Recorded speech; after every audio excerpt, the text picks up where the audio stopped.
Yep. Ready? Yeah, no, if you are. Yeah. My first part was this film called Visioneers, actually. It was this really independent film shot up in Seattle. And I knew the director and the writer, they were brothers actually. But my part was probably just like thrown to me, you know, because I knew them and they kind of knew what I wanted to do. So they made me like the cleaner. I was like gonna be coming in and like cleaning up after like this person exploded onto the wall. It's a good movie. It's an interesting concept where people's emotions are all bottled up inside because that's what society expects now of people, and people start exploding because of that. You know, emotions just have to get out. Well, my part got cut, the whole thing. It wasn't big to begin with, but mostly got cut and all the way down to my arm. All you see in the whole movie of me is the shot of my arm, like from here, my shoulder down, cleaning the wall like this, really scrubbing out the blood, getting the blood off the wall. Yeah, that was my first part.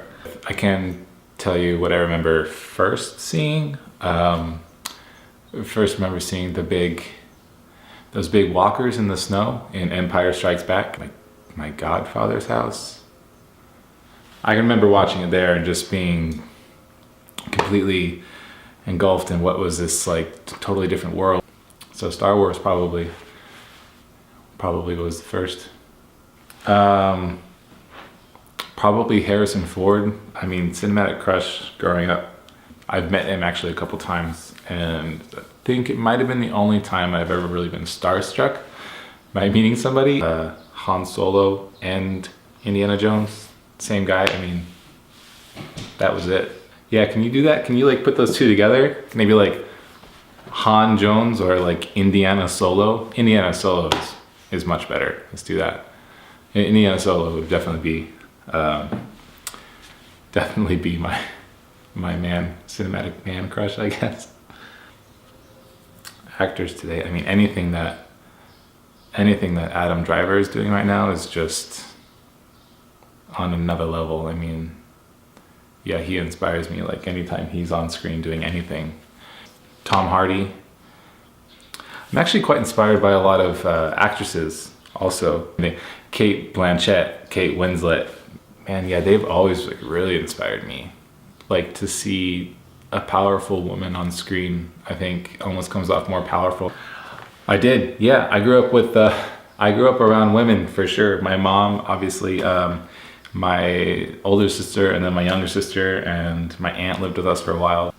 I definitely remember growing up around a lot of women. My mom was a model, so I'd just be backstage during like, I don't know, like a runway show or something.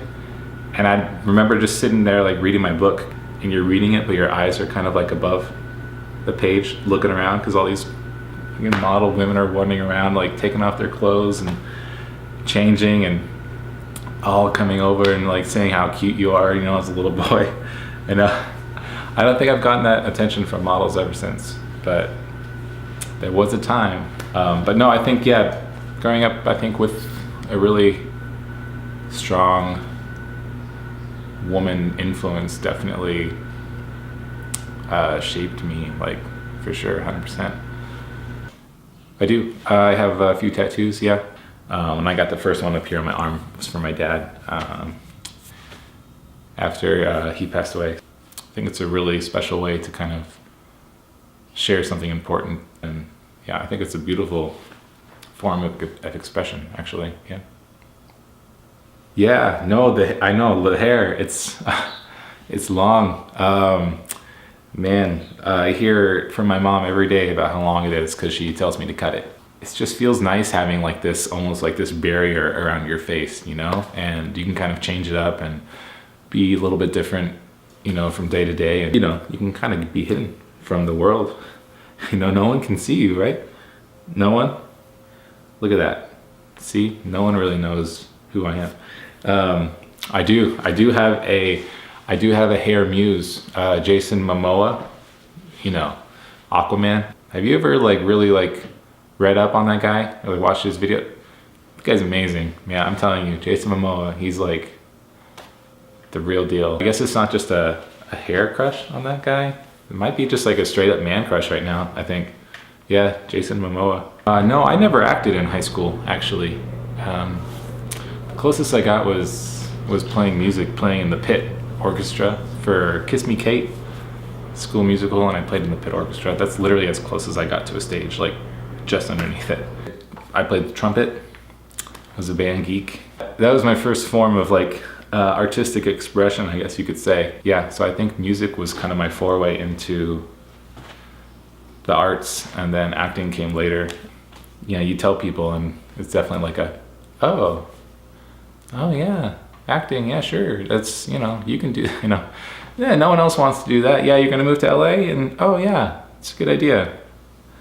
You'll be picked up right away, walking down the street and be picked up, and you know, there's always that kind of fear of getting that kind of reaction from people. But once I was able to finally kind of admit to myself and to others that this is actually what I wanted to do, that I thought I could do, thought I could be good doing, it kind of snowballed from there. I picked up and moved to LA when I was 20 and started training, and I didn't really have much luck at first, and it was a long time of ups and downs and rejection and all of that. So it really tests, you know, you say you want it, it really tests whether you do or not. And you know, the ones that pass the test, you know, you're really going to get something special from them because they really have been put through it to get there. So, you know, I think it's necessary almost, yeah.